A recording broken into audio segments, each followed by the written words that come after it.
Sir, ito nga pala yung 4-in-1 car wash bando nyo. Okay na. Bali, request button nyo nga pala. Isang wash, isang foam, isang air, tapos isang wash 2. Bali, double wash button to. Tapos, 4 nostril para sa wash 1, wash 2. Ayan. Tapos yung hose nyo na yan, pang heavy duty na. Tapos, stainless yung bracket niya. 360 na rin. Umiikot na rin yan. Tapos isang hose reel para sa foam. Tsaka sa air. Ayan. Sa air. Tapos isang tar inflator. Ayan. Ayan, 4 siya na hose reel. Ayan. Subukan natin tong foam. Hulugan natin ng bagong pipe. Ayan. Lumabas yung pipe, umilaw yung available na button. Yung foaming nga pala nito, ayan naka-nozzle na yan.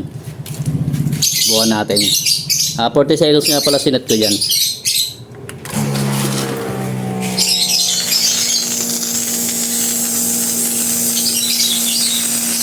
Ayan, napakaganda ng foaming na yan, no? $40 seconds yan, ha? Ayan, nagka-count yan.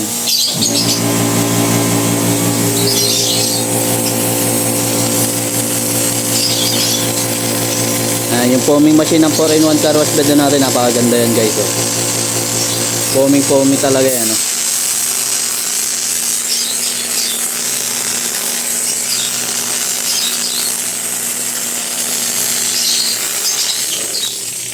Napakaganda ng foaming yan. Tapos subukan natin yung air. Hulugan natin ng lumang 5. Ayan, lumabas yung 5. Umilaw yung mga available na button. Kunin natin to. Yung nozzle ng air. Pindutin natin yung air. Bali 20 seconds lang yata ito. Demo lang naman eh. Ayan, 20 seconds.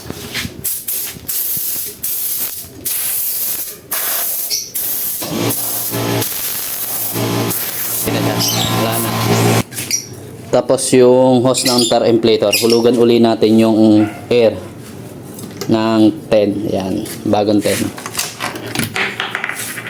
Yan, lumabas yung 10. Pindutin uli natin itong air. Isang pindot lang para 5 lang muna yung mabawas. Ayan o.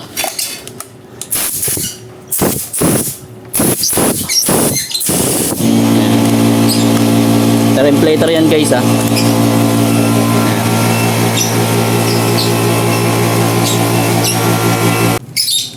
Bali 10 yung hinulog natin.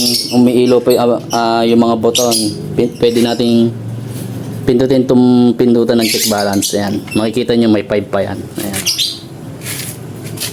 Bali subukan naman natin itong wash. Bali yan, sinaksak ko muna dito guys yung electric fan na. Ayan. Sinaksak ko muna to electric fan.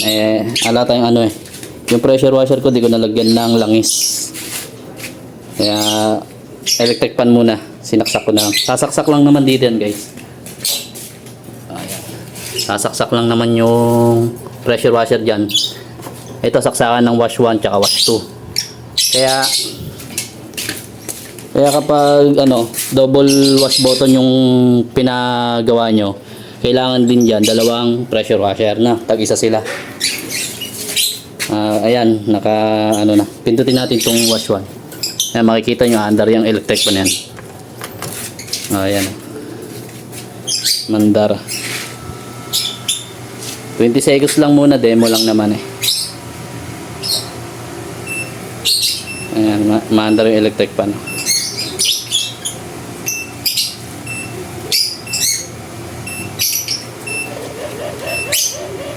Yun. Lapit natin ha. Lapit natin dito. Ayan. Baka sabihin nyo kasi may pumipindot eh. Logan natin ng lumang pen. Ayan. Ayan, lumabas yung 10. Pindutin uli natin tong wash 1. Ayan o. Maandar.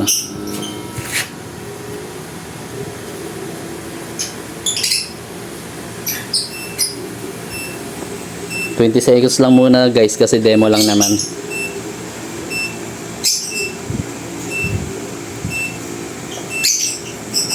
Yun.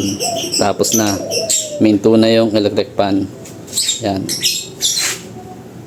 Tapos, dahil 10 yung hinulog natin, pindutin natin yung check balance. Ayan, may 5 pa yan. Tapos may ilaw pa yung mga pindutan. Lipat muna natin tong saksahan ng electric fan sa wash 2. Ayan. Guys, yung wiring na yan, malalaki yan ha. Oversize yan ha. Hindi basta extension lang yan. Oversize yung wire na yan. Ngayon, pindutin natin tong wash 2. Ayan.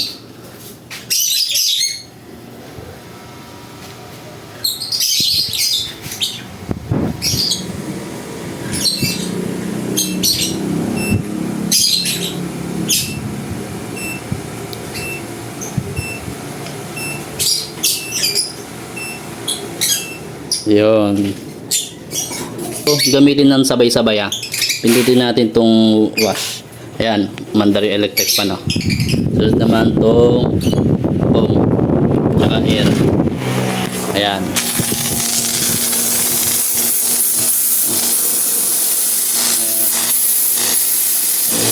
Okay, electric pan maandar oh.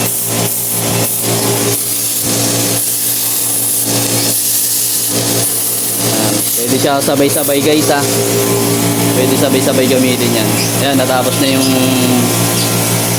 sa wash. Yung foam na lang yung gumagana. Mahaba kasi oras na itong foam eh. 40 seconds to eh. Ayan.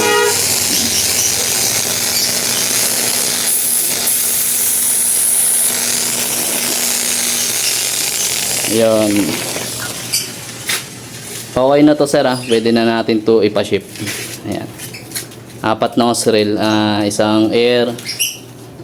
Hose reel para sa foam. 2 hose reel para sa wash. Tapos additional na hose para sa tar inflator. Ayan. Ayan siya.